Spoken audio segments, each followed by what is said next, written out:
윌킨슨 목사님이 수련회에 참석을 한 그 여인을 만나서 상담을 했는데 60대 전문직을 가진 여인이었습니다. 근데 이 명랑한 여인이었지만 한 번도 그가 인생을 지금까지 60세까지 살면서 그렇게 풍성한 삶을 누리지 못했다고 하소연하면서 목사님께 상담을 요청한 것입니다. 항상 죄책감에 빠져 있었습니다. 그녀는 뭔가에 눌려 있었습니다. 기쁨도 없고 진정한 행복도 모르고 늘 이렇게 힘들게 뭔가 짓눌려서 그렇게 삶을 살아온 것이죠.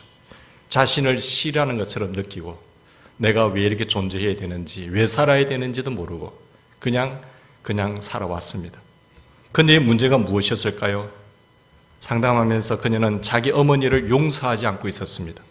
어머니 가장 따뜻한 사랑을 나누고 정을 나누어야 할 어머니와의 관계가 틀어진 거죠. 그래서 그 어머니가 왜 밉습니까? 왜 미운가 고 한번 적어보라니까 A4 용지 앞뒤로 작은 글씨로 빼곡히 적어서 목사님이 내는 거예요. 그의 원한을 다 적은 겁니다. 이것 이렇게 어머니가 못마땅하고 다 싫은 걸 적은 작은 글씨로 A4 용지 앞뒤면으로 5장이나 얼마나 한이 맺혔겠어요. 평생을 그렇게 지내온 겁니다. 자, 그런 이것을 보면서 목사님께서 참 힘드셨겠어요. 공감을 해 주었습니다. 그러면서 그래도 자매님 이거 용서하지 아니하면 안 돼요. 이 거물에 걸려 있는 것입니다. 이거 용서하지 않으면 평생 우울하고 힘들고 기쁨도 누리지 못하고 살게 됩니다. 그래서 그것을 어머니를 용서하세요 라고 이야기했습니다. 울면서 이게 문제군 하면서 회개하고 하나님 앞에 죄송함을 빌고 또 어머니께 용서를 구했던 것이죠. 화해했습니다. 그때부터 그녀는 하나님과의 관계도 회복되고 어머니와의 관계도 회복되고 주변의 사람들이 볼 때 그의 얼굴이 환해진 거예요.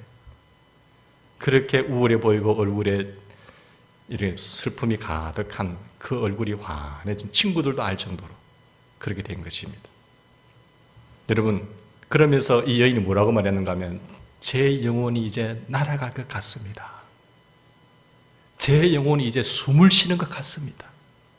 그동안 답답하고 힘들었는데 이제 제 영혼이 숨을 쉬는 것 같습니다. 예수님을 믿지 않던 저희 친구들도 그것을 느낄 정도로 제가 얼굴이 좋아졌습니다 하고 목사님 다시 찾아와서 이야기했던 거 아니겠습니까? 여러분, 이게 거물입니다. 수많은 사람들이 이 땅을 살아가면서 그리스도인들이, 예수 믿는 사람들이 눈에 보이지 않는 거물에 걸려서 고통을 당하고 있어요. 눈에 보이지 않는 거물에 걸려서 고통을 당하고 세월을 보내고 있습니다. 증오의 거물, 미움의 거물, 용서하지 않는 거물, 분노의 거물, 앙심의 거물, 그리고 복수심의 거물, 음란의 거물, 불륜의 거물, 이런 어떤 불평의 거물, 이런 거물에 걸려가지고 나오지를 못해요. 그러니까 주님께서 생명을 얻되 풍성한 삶을 주기 위해서 왔지만 평생을 풍성한 삶을 누리지 못하고 살아가는 겁니다. 불행하게 그리스도인인데 예수 믿으면서 그렇게 하는 거예요. 여러분, 신앙의 맛과 향기가 거기서 풍겨나겠습니까? 그런 삶에는 신앙의 맛이 무엇인지 그 아름다운 향기가 나오지를 않습니다. 그 옆을 지나가면 코를 찌르는 독한 냄새만 나는 거예요. 가족이 그 냄새를 맡기가 싫습니다. 그 사람이 그곳에 들어오면 머리가 띵한 거예요. 그 냄새 때문에. 그런 그리스도인들이 많다는 것이죠. 여러분은 어떤 거물에 걸려 계십니까? 보이지 않는 거물이지만 어떤 거물에 걸려 지금 넘어지고 있으세요? 여러분, 이 거물에 걸려 있으면 왜 걸리는지 않는가를 우리가 생각해야 됩니다. 예수의 생명이 흐르지 않으면 우리는 포도나무의 가지인데 그 예수의 생명이 흐르지 않으니까 막히는 거예요. 그러니까 열매가 없잖아요. 이런 죄악의 거물에 빠지면은 소통이 안 되는 겁니다. 소통. 뭐 만나서 이야기하는 게 소통이 아니에요. 하나님과의 소통이 안 된단 말이에요. 예수의 생명이 흐르지 않으면 영양분이 흐르지 않기 때문에 열매가 없는 것입니다. 계속 열매를 맺지 않으면 어떻게 된가요? 계속 열매를 맺지 않으면 하나님께서 잘라버리시는 거예요. 사람들이 마르면 불에 태워버립니다. 쓸모없는 존재가 돼요. 하나님은 이런 열매를 맺지 않는 사람을 향해서 뭘 할까요? 징계를 합니다. 징계. 이런 사람을, 이런 거물에 짓눌려서 생활하는 사람을 하나님 다루시는 방법이 있는데 징계의 작업을 하세요. 징계. 하나님께서 이런 사람을 사랑하시는 방법이 징계라는 겁니다. 그러면 징계란 무엇일까요, 여러분? 첫 번째로 우리가 징계를 한번 생각해 보면 15장에 나오는 대로, 요한복음 15장에 나오는 대로 우리가 주님과 교제하고 살아야 되잖아요. 주님 안에 거해야 되잖아요. 주님과 거주하는 삶, 주님과 늘 교제하는 게, 나와 늘 함께 하시니까. 주님, 나 어디 가요? 누구 만나요? 감동하게 해주세요. 주님, 그래도 내가 마음 상하지 않게 해주세요. 내가 어떤 일에 계약을 맺어 가는데 혹시나 안 되더라도 실망하지 않게 해주세요. 내 뜻대로 안 된다고 하더라도 내가 좌절하지 않게 해주세요. 주님 도와주세요. 힘주세요. 지혜주세요. 상대방 마음을 움직여주세요. 늘 교제하는 거예요. 주님 내 곁에 계시니까. 그게 교제예요. 여러분, 성령님 안녕하십니까? 베니힌 목사님이 지은 성령님 안녕하세요 라는 책에 보면 그렇잖아요. 성령님이 내 안에 계신 거예요. 우리를 고아와 같이 버려두지 않고 항상 함께 하세요. 성령님은 누구십니까? 주님의 영이거든요. 주님의 영이기 때문에 주님과 거주하고 주님과 교제한다는 것은 성령님과 교제하는 거예요. 주님, 나 어디 가요? 어떻게 해요? 뭐 해요? 주님 마음이 아파요. 힘들어요. 하면서 늘 교제하는 거지. 이 성령님 안녕하세요. 아침 일어나더라도 주님 안녕하십니까? 제가 왔어요. 앞에 앉아가지고 기도하면서 주님, 제가 왔습니다. 성령님 밤새 잘 지내셨습니까? 제가 하루를 열어가기 전에 주님 먼저 문안 인사드리고 시작해요. 주님, 오늘 스케줄 이런 일이 있습니다. 주님 같이 하실 줄 믿습니다. 늘 기쁜 거지. 하나님 막으시면 하나님께서 막으셨다는 믿은 거예요. 왜 그랬는지. 하나님께서 방향을, 나는 이렇게 얘기했지만 주님이 이런 길로 열어가시는 거예요. 그게 교제입니다. 주 안에 거하는 거지. 주님과 꼭 붙어 있는 거지. 주님이 기뻐하시지 않는, 여러분 만약에 추잡한 말 한마디를 내뱉잖아요. 그러면 즉각 주님 잘못했어요. 내가 말을 한마디 해가 상대방의 못을 박아버렸잖아요.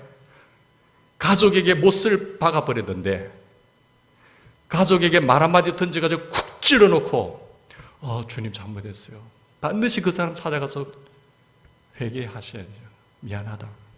주님, 내가 막 열받쳐가지고 한마디 했는데 용서해 주세요. 미안하다. 이렇게 하면 끝나는 거예요. 그게 주님과 교제하는 거거든요. 사람들은 다 누구나 뭐 실수할 수 있잖아요. 고의적이 아닌 이상은. 그거 받아주는 거죠.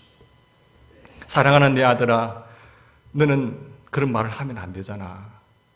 상대방이 힘들잖아. 성령님이 그렇게 이야기를 하신다고요. 그러면 내가 그게 반응을 하셔야지.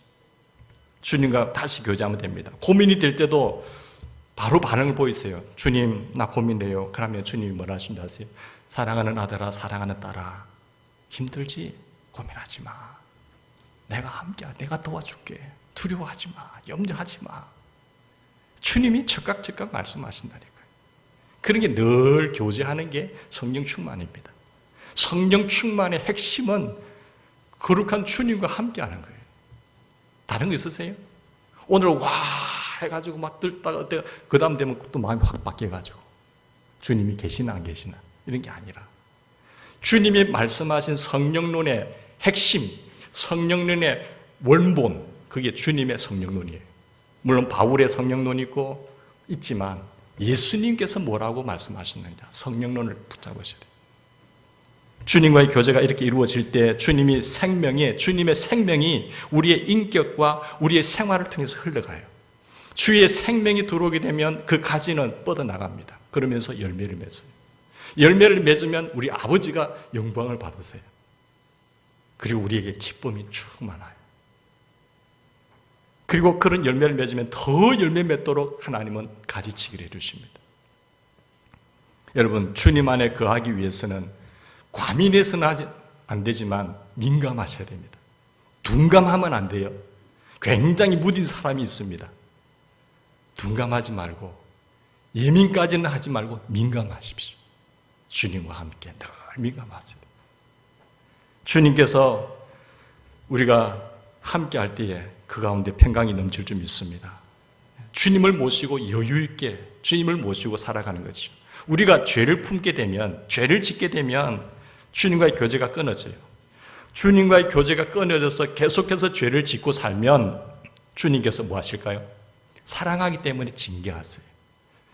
그런 사람을 다루는 방법이 징계라니까요. 우리 주님 사랑의 하나님이세요. 그렇지만 내가 사랑하기 때문에 징계를 하는 겁니다. 여러분, 히브리서 12장 5절 말씀 보십시오. 말씀대로 보면 말씀으로 처음에는 어떻게 하세요? 5절에 보니까 또 아들에게 권하는 것 같이 너에게 권면하신 말씀도 잊었도다. 첫째, 권면하세요. 권면하는 말씀도 있죠. 근데 내 아들아 주의 징계하심을 경히 여기지 말며 그의 꾸지람을 받을 때에 낙심하지 말라. 꾸지람을 받을 때에, 그렇게 말씀하실 때에 뭐 하지 말라고요? 낙심하지 말라고 했어요. 그러니까 꾸지람을 하고 말씀으로 해서 안 될 때 6절 말씀이 어떻게 하시죠? 행동으로 채찍질 들어가는 거예요. 징계의 방법이 그렇습니다. 처음부터 뭐 바로 때리지는 않습니다. 설교를 통해서 이야기를 하세요. 설교자를 통해서 말씀하세요. 여러분이 성경을 읽을 때 주님 말씀하세요. 근데 그걸 안 들을 때에 채찍이 들어간단 말이에요. 그게 징계의 방법의 순서입니다. 그러니까 징계할 주님은 그 사람은 상하지, 이럴 때 보면 징계가 들어가면 그 사람은 상하거든요. 몸이 아프다든지 이렇게 그 사람이 상해도 주님은 속 사람을 새롭게 하기 위해서 징계를 하신단 말이에요. 속 사람이 중요한 겁니다. 속 사람이 바로 되면 내 영혼이 잘된 같이 범사가 잘되고 강건한 축복을 얻는 것입니다. 그게 원리거든요. 그래서 우리 주님은 속 사람을 새롭게 하기 위해서 그 사람을 치시는 거예요. 주님의 징계하실 때 단계가 있는데 처음부터 강하게 꾸짖지는 않습니다. 여기 보니 5절에 보니까 여러분 자녀들 키울 때 잘못할 때 보면 손님 왔는데 계속 떠들잖아요. 야, 눈짓합니다. 아버지가 신호를 줍니다. 그러면 눈치 보다. 그래도 손님이 있으니까 막 장난치르잖아요. 야, 이러면 알아듣고 딱 조용한 애가 있는가 하면은 눈치 못 채고 그러면은 데려와가 옆방에 가둬버립니다. 강아지만 가두는 게 아니라 하도 말씀드리면 너 이쪽 여기쯤 있어. 거기 있을 때는 그래 가둬 있을 때 좀 깨닫고 이렇게 하면 되는데 기분 나쁘니까 안 듣잖아요. 갇혀 있으니까. 그때 말을 해도 막 삐져가지고 안 들어요. 답답하니까. 그때 들어야 되는데. 여러분 이렇게 하나님 앞에 갇혀 있으면은 주님 말씀을 통할 때 말씀을 들으면 좋잖아요. 다른 사람들은 다 은혜 받는데 말씀이 귀에 안 들어와요. 싫어요. 다른 사람 찬양하면서 은혜를 받는데 찬양이 안 돼요. 기도가 됩니까? 안 돼요. 그러면 그때도 못 깨닫고 그러면 어떻게 되는 줄 아세요? 나중에 채찍을 드는 거예요. 채찍을. 그러니까 6절에 보니까 자녀가 방으로 쫓겨나도 말을 안 들으면 아버지는 그때 매질을 하는 거예요. 손님 가고 나서. 안에서 방문 팡팡팡팡 치고 그러면 손님 있을 때 못하지만 나와봐. 이걸 해서 되겠어 안 되겠어? 매질을 하는 거예요. 그죠? 분명히 잘못하고 있다는 것을 알면서도 죄를 고집하면은 채찍이 떨어진다는 것이죠. 채찍이 떨어져. 그러니까 우리가 이렇게 되면 채찍이 들어오면 아파요. 육신이 아픕니다. 병이 든다든지 어떤 게 하나같이 가족의 문제가 꼬인다든지 자녀가 갑자기 무슨 일이 생긴다든지 꼬이게 돼요. 그럴 때 할 때 우리는 남을 판단하면 안 됩니다. 절대 그럴 때 남을 판단하지 마. 근데 본인은 당하는 당사자는 무엇 때문에 그런지 정확하게 압니다. 그걸 빨리 회개하고 청산하셔야 돼요. 죄를. 근데 하나님께서 징계를 하실 때에 처음부터 뭐 크게 하는 것이 아니라 처음은 말씀으로 하시고 그 말씀도 듣지 않을 때도 고집하고 계속 죄를 짓고 나가면 하나님이 경고를 하시면서 채찍이 들어오는 거예요. 둥둥둥둥둥둥둥둥둥둥둥 들어옵니다. 그러니까 멀리서 올 때 깨닫고 내가 돌아서면 괜찮은데 가까이 와서 신호가 터지는데도 못 깨달아요. 그러면 자기에게 다가오는 거예요. 멀리서 올 때 신호를 듣고 빨리 깨달으면 얼마나 좋아요. 중간에 소리가 들리는데도 못 깨달았고 자기에게 덮쳐야 깨닫는 사람이 있어요. 그러면 아파요. 채찍이라는 것은. 그죠? 우리가 주님과 계속 교제하기 위해서 매일 새벽마다 와서 그 전날에 잘못을 회개하고 또 감사할 일 감사하고 또 새롭게 될 일을 위해서 이야기하면서 나가면 얼마나 좋아요. 하나님 감사합니다. 또 감사합니다. 더 좋은 것으로 주실 줄 믿습니다. 주님 감사해요. 이렇게 나가면 얼마나 좋습니까? 그렇게 돼야 소통이 되거든요. 소통이. 하나님과 소통이 되면 만사가 됩니다. 하나님과 막히면 다 막히는 거예요. 짜증이 나요. 보기도 싫어요. 여러분, 이게 몸에 혈전이 끼면 어떻게 돼요? 혈액 속에 혈전이 생기면 피가 잘 흐를까요? 안 흐를까요? 잘 안 흐르요. 탁해져요. 그러면 영양분이 잘 공급이 안 됩니다. 그러면 영양분이 공급이 안, 예수의 생명이 흘러야 되는데 혈전 때문에 끼어서 끝까지 가지 않으면, 가지까지 가지 않으면 영양분이 가지 않는데 열매가 앙상하지 풍성한 열매가 됩니까? 안 되거든요. 예수의 생명이 흐르지를 않아요. 이 혈전, 죄가 끼게 되면, 죄가 계속 쌓이게 되면 계속 탁해져요, 피가. 건강의 척도는 혈액입니다. 보신대는 청력 먹을 필요 없어요. 깨끗한 음식을 먹고 운동하시면 돼요. 그게 최고의 건강입니다. 아프지 않고 살 수 있는 비결이죠. 죄를 많이 지으면 이 그물에 계속 걸리면 혈전이 계속 생긴단 말이에요. 혈전이 군데군데 생기면 여기 턱 막히고 나중에 터져버려요. 그러면 가는 겁니다. 그런 혈전을 제거하셔야 돼요. 자, 혈전을 높이는 게 뭡니까? 영적 콜레스테롤이 높아지잖아요. 이 콜레스테롤이 높아지면 안 좋거든요. 어떤 사람은 영적 콜레스테롤이 계속 높아지는데도 그걸 뚫지를 않아요. 신호를 주름에도 불구하고 계속해서 먹습니다. 그러면 가는 겁니다. 신호가 반드시 있거든요. 몸에 증상이 오지 않습니까? 몸이 이상하다는 거죠. 여러분, 열매가 없어요. 이게 막히면 예수의 생명이 흐르지 않기 때문에 혈전이 생기고 열매가 없으면 안 되잖아요. 하나님이 아버지가 작업을 하시잖아요. 징계를 바로 받으면 혈전이 줄어드는데 하나님께서 영적 콜레스테롤을 줄이는 방법이 뭐냐? 징계입니다. 징계. 그때는 아파요. 하나님이 영적 콜레스테롤을 줄이는데 아프지만 그래도 수치를 낮추면 생명이 흐른단 말이에요. 그게 주님이 다루는 방법이에요. 여러분, 예수님의 생명이 나를 통해서 막힘없이 흘러나가는, 그렇게 되면 그 결과 열매가 풍성하겠죠. 이게 축복의 통로가 바로 이겁니다. 이런 은혜와 축복이 우리에게 넘치길 바랍니다. 축복의 통로가 되셔야 돼요. 포도나무의 가지가 새로 날 때 보면 새로운 가지들은요 계속 쭉쭉 밑으로 쳐져요. 그래서 농부가 뭐를 하는가 하면 계속해서 이 격자판에 이거 세워놓고 격자판에 자꾸 올려놓아야 되잖아요. 올려놔서 묶어놓고 해야 햇빛을 받고 비를 맞아야 쭉쭉쭉쭉 뻗어나가거든요.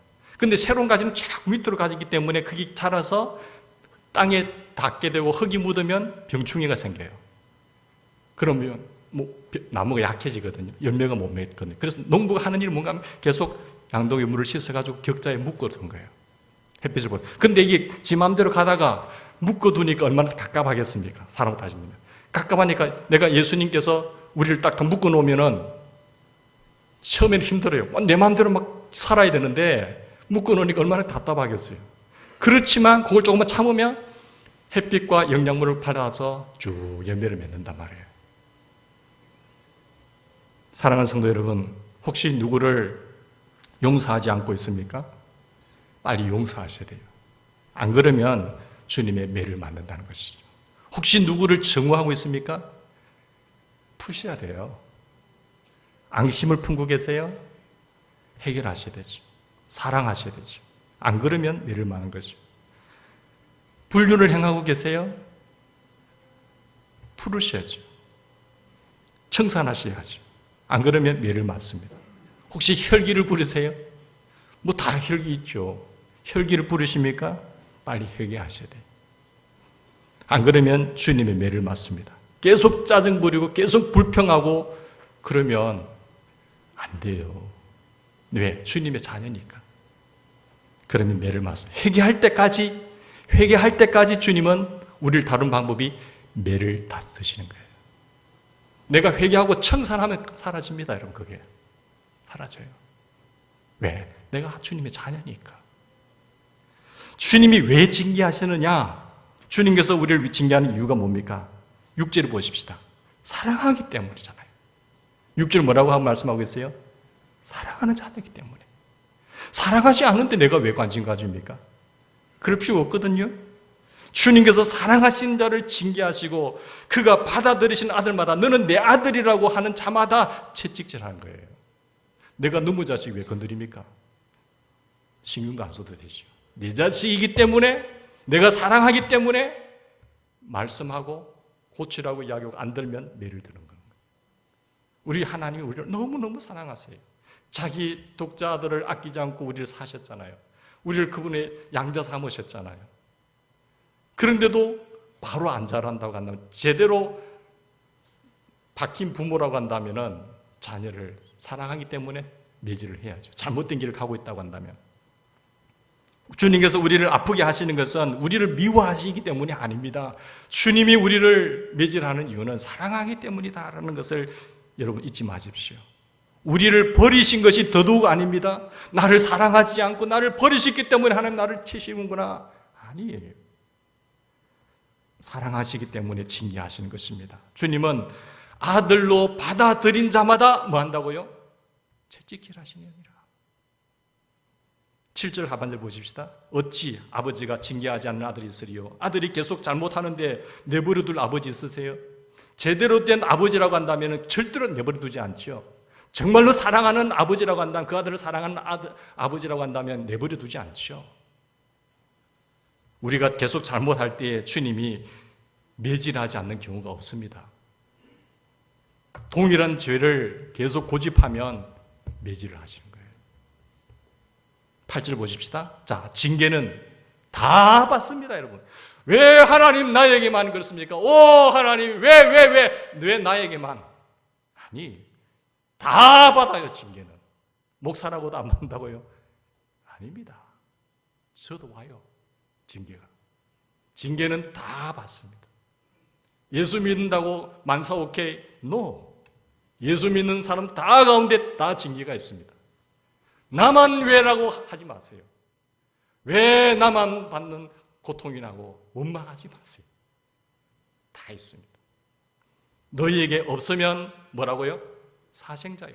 그는 불륜 가운데서 나온 자식이에요. 그건 친아들이 아니에요. 정신이 바로 박힌 아버지는 자식이 잘못했을 때 뭐 한다고요? 반드시 징계합니다. 그게 내가 하나님의 자녀라는 증거입니다. 내가 잘못을 하고 있고 내가 죄를 계속 고집하고 있음에도 불구하고 하나님 나에게 손 안 대시네. 그거는 잘못된 겁니다. 징계를 받는 것은 하나님의 자녀들이라는 증거인데, 여러분이 아무리 잘못해도 꾸지람도 없고 채찍질도 없습니까? 그렇다면 가장 불쌍하고 가장 불행한 사람입니다. 어떻게 생각해보면 그 사람은 하나님 자녀 아니에요. 지옥 갑니다. 하나님은 자식이기 때문에 징계를 하시는 겁니다.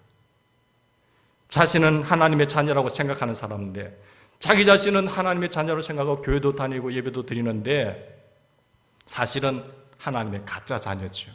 교회 열심히 다니는데 하나님의 자녀가 아니라고 한다면 그것보다 더 불쌍하고 더 불행한 존재가 어디 있겠습니까?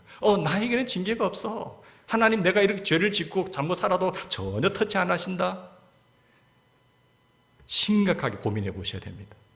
두 번째, 아무리 잘못해도 매를 맺지 않는다, 잘못해도 내가 매를 맞지 않는다고 한다면 계속 거듭되는 죄를 지어서 양심이 곰발바닥이 된 거예요. 우리가 예민해서는 안 되겠지만 민감해야 되잖아요. 둔감해가지고 못 느낀다니까요. 맞아도 잘못해도 그게 죄인지 아닌지도 못 느껴요. 무뎌져가지고. 이게 좀 빨리 느끼잖아요. 발바닥은 잘 못 느끼잖아요. 곰발바닥 정도 되면, 양심이 그 정도 되면 아예 못 느껴요. 그 정도 되면 심각한 겁니다.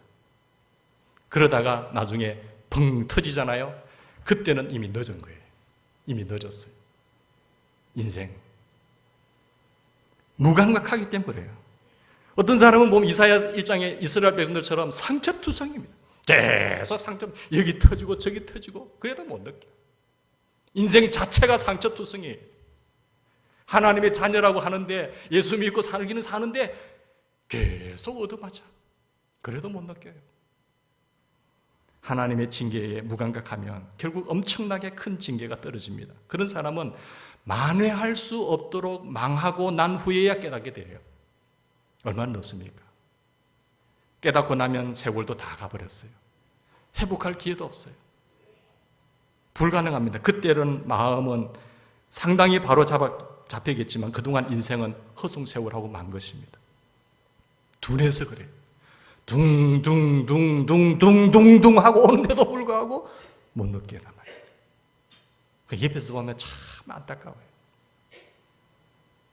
예수님을 믿는데, 예수를 믿고 살긴 살았는데 두들겨 맞은 인생밖에 안 되는 거예요. 인생 자체가.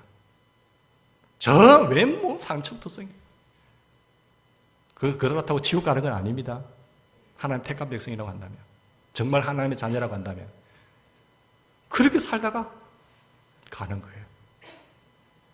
그런데 아버지의 심정 어떻겠어요? 때리는 아버지의 심정 어떨까요? 찢어지는 거죠.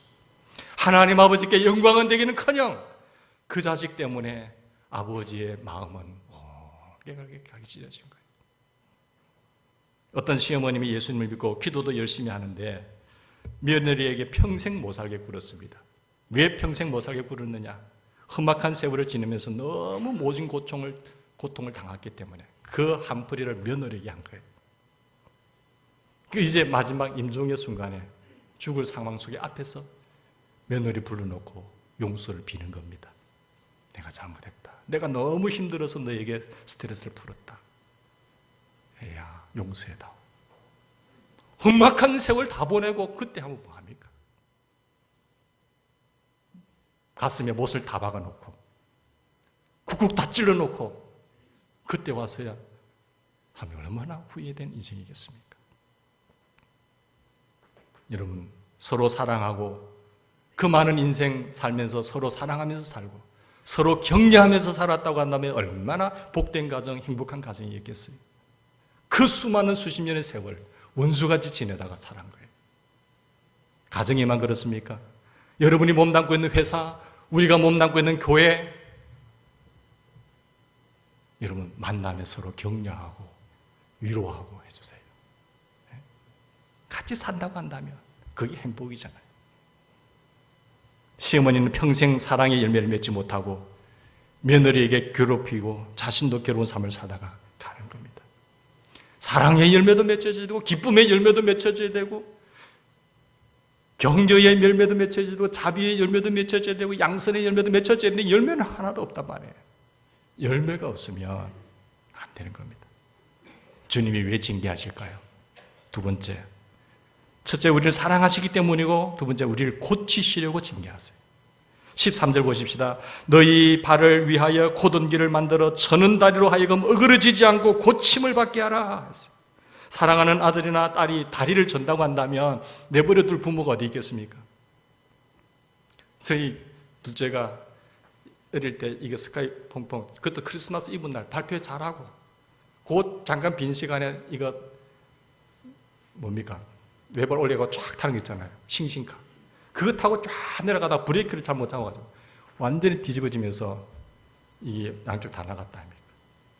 그런데 그 밤에 건대 앞에 그 응급실에 가가지고 하는데 마취를 안 하고 그대로 맞추는 거예요.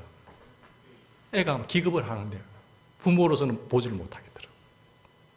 그런데 그 아픔을 참고 의사들은 맞추러 가는 거예요. 왜? 바로 해야 되니까. 안 그러면 장애인이 되니까. 그게 부모 심정이에요.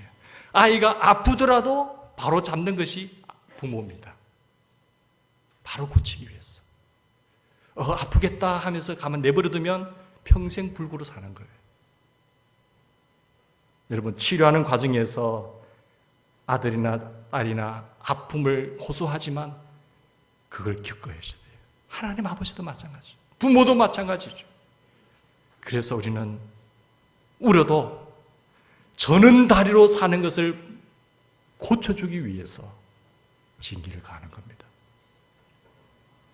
여러분, 절지 않고 바로 걸을 때까지 우리를 고치시는 작업, 주님 왜 징계하십니까? 11절 하반절 보십시다. 주님은 우리가 의와 평강의 열매를 맺도록 하시기 위해서 징계하세요.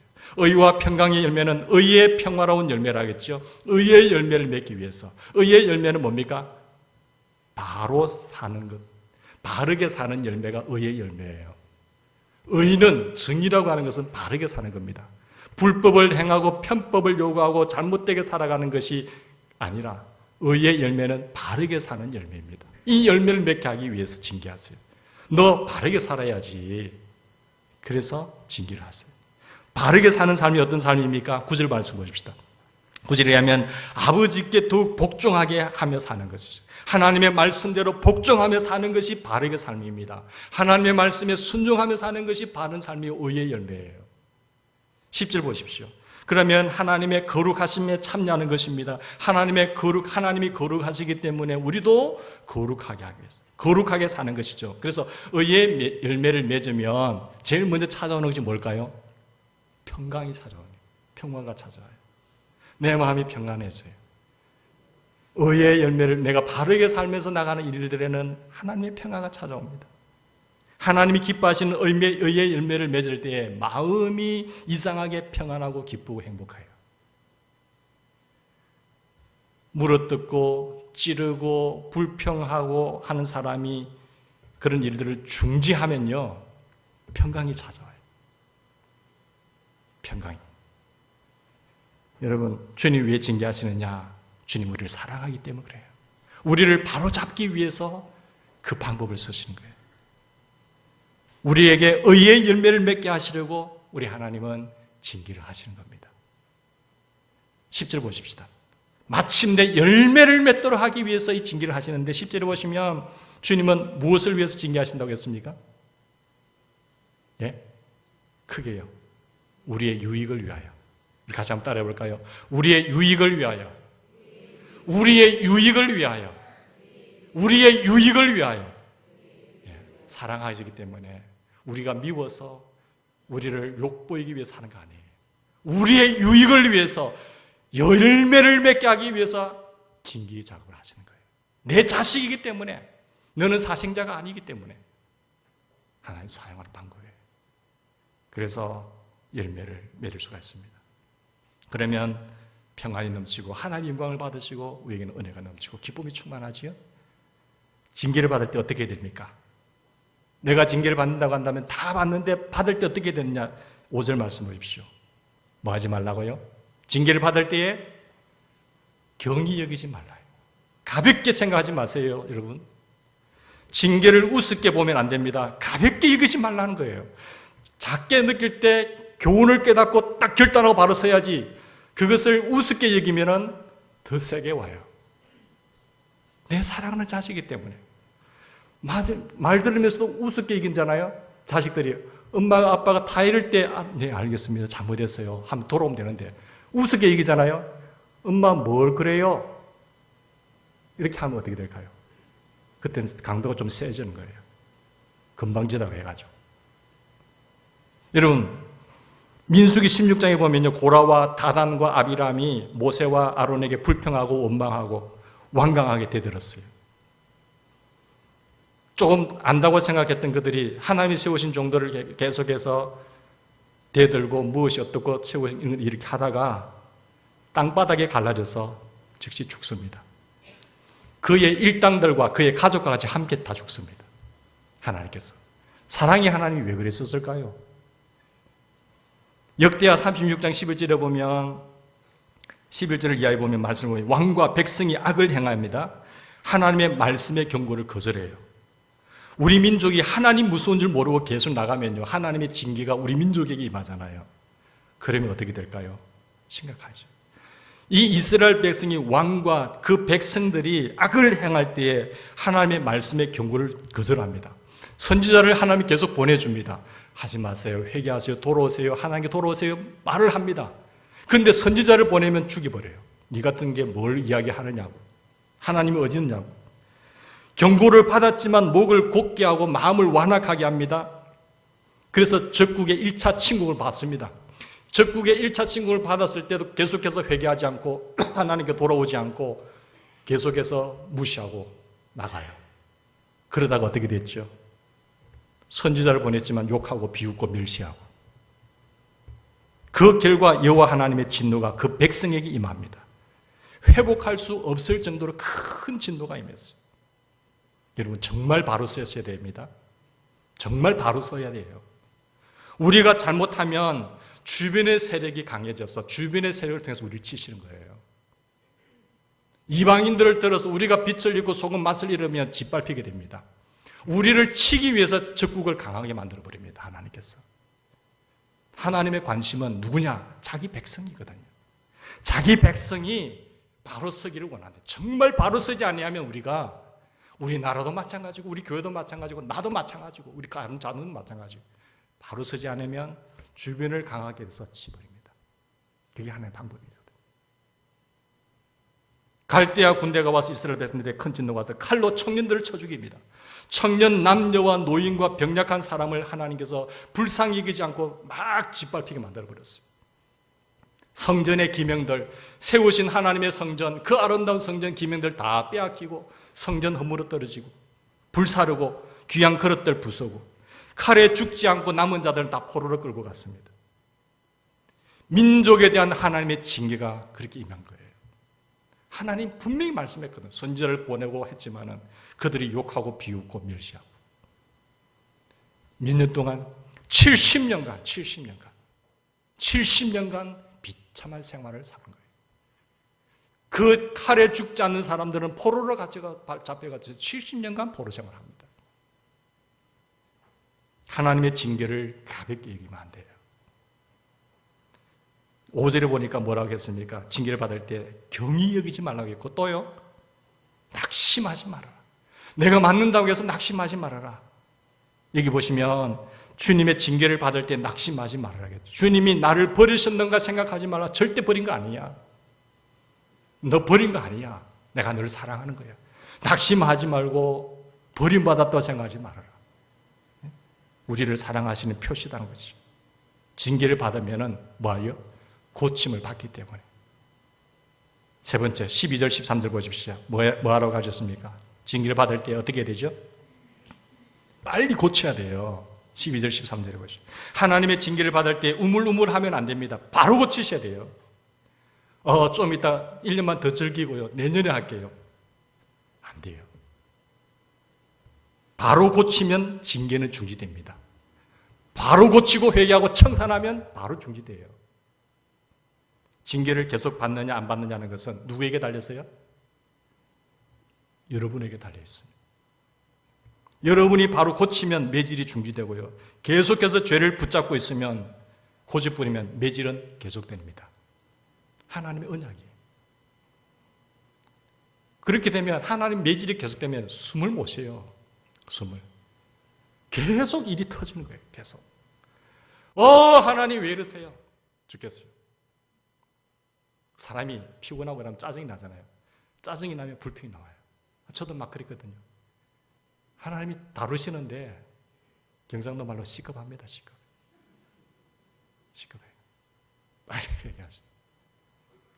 저 안에 있는 선불이 속밭부터 감사가 넘치나도록 하는 거예요. 감사가 넘치나. 이게 감사가 너무 많은데도 그게 안 보입니다. 계속 불평할 것만 생겨요. 이래서 안 되고 저래서 안 되고 저래서.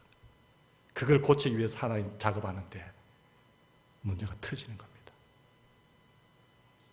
여러분 어떻습니까?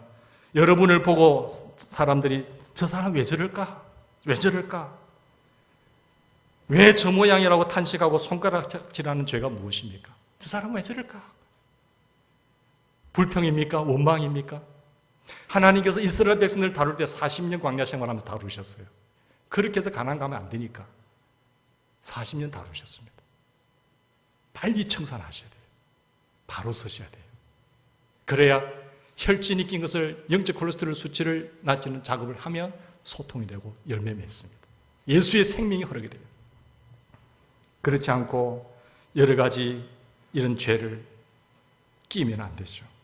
징계를 받을 때 혈기, 용서하지 못한 죄, 앙심, 분노, 불평, 원망, 교만, 불륜, 돈 욕심 이런 것들 다 내려놓으셔야 돼요. 자신이 잘 아는 죄가 무엇인지부터 성령이 생각나게 하는 것부터 회개할 수 있길 바랍니다. 주님의 징계를 가볍게 여기지 마세요. 경히 여기지 마세요. 주님의 징계를 받을 때 낙심하지 마시고 빨리 청산하세요. 빨리 청산하면 중지돼요. 그때부터 열매가 맺혀요. 열매가. 사람들이 징계를 받으면서도 왜 고치지 않을까요? 은혜가 없어서 못 고친다. 마음만 먹으면 되는 겁니다. 마음만 먹으면 돼요. 마음 먹어서 못할 거 하나도 없어요. 징계는 무슨 징계, 우연한 일이지. 하나님이 설마 사랑의 하나님인데 나에게 이렇게 하셔? 괜찮아. 이렇게 하다가 회개하면 되는 거고. 그렇게 생각하시면 안 돼요. 여러분, 사랑하는 성도 여러분, 매를 선택하시겠습니까? 복을 선택하시겠습니까? 어느 것을 선택하시겠어요? 하나님 아버지는 복을 사랑하는 아들아, 복을 선택해라. 징계를 선택하시겠습니까? 열매를 선택하시겠습니까? 선택은 내가 하는 겁니다. 열매를 선택하시고 복을 선택하세요. 여러분이 아는 죄가 있으면 바로 십자가 밑에서 회개하고 청산하세요. 똥파리만 자꾸 쫓는다고 죄를 더러운 덩어리를 두면 계속 날아옵니다. 쫓아내고 해도 또 돌아와요.